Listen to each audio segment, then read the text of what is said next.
Nothing says Boston City living more than a nice shade tree along the sidewalk, and that's exactly what's missing from our project. The elm tree is that quintessential city tree, but starting in the 1930s, the elm population was decimated by the Dutch elm disease, which is caused by a fungus spread by beetles. Leaves on one or more branches suddenly wilt and drop. Young growing elms may die in a month or so, while the older ones die within a couple years. Some communities are managing the spread of the disease by inspecting the trees and removing dying or dead branches, or injecting at-risk trees with fungicides. But the long-term solution to the disease is the development of a disease-resistant cultivar.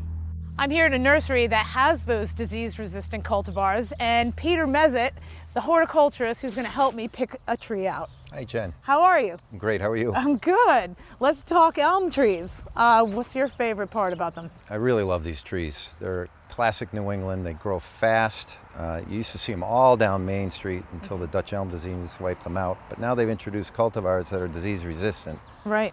In fact, the town of Hopkinton, I planted some about 10 years ago that look terrific right along Main Street. And they're great on the streets because that vase shape, it just contains its shape really well. Right. So let's have a look. What do you have for me? Well, there's a bunch of them right here. So what should people look for when they're selecting a tree? Anytime you select any tree, you want to make sure that it's a solid root ball. And this one is, you can see by moving it around that it's not loose. Right. You also want to make sure that the width of the root ball to be the correct length relative to the diameter of the trunk. Generally, you want the root ball to be about 10 inches for every inch of trunk diameter. And this one fits the bill perfectly. And that's a good point about it not being loose, because if this root structure is compromised, then it's not going to take well. Correct. And this is out of season where you don't see leaves right now, but the next thing I would look at is the top. Right. And that the leaves are all healthy. I know this one is. The leaves just fell off recently. I also look at the branch structure. It's nice and well-rounded here. And then I kind of like the next one a little better in my mind because it has a more straight leader going up about 10 feet before you see that crotch. So with shade trees, you want that height, especially with elms, you want that V-shaped development. Right, and especially if they're going to be city trees, the more vertical, and then this vase shape makes it an excellent choice. Correct. Well, you know what? I think this is the one I want then.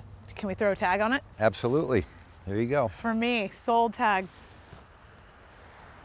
Olmsted would be so proud. Awesome.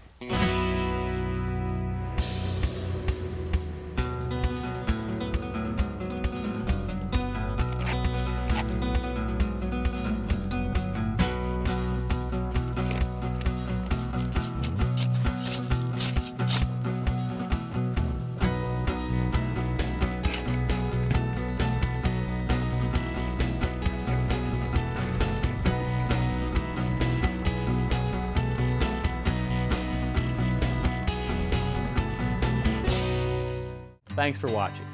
This Old House has got a video for just about every home improvement project, so be sure to check out the others. And if you'd like what you see, click on the subscribe button to make sure that you get our newest videos right in your feed.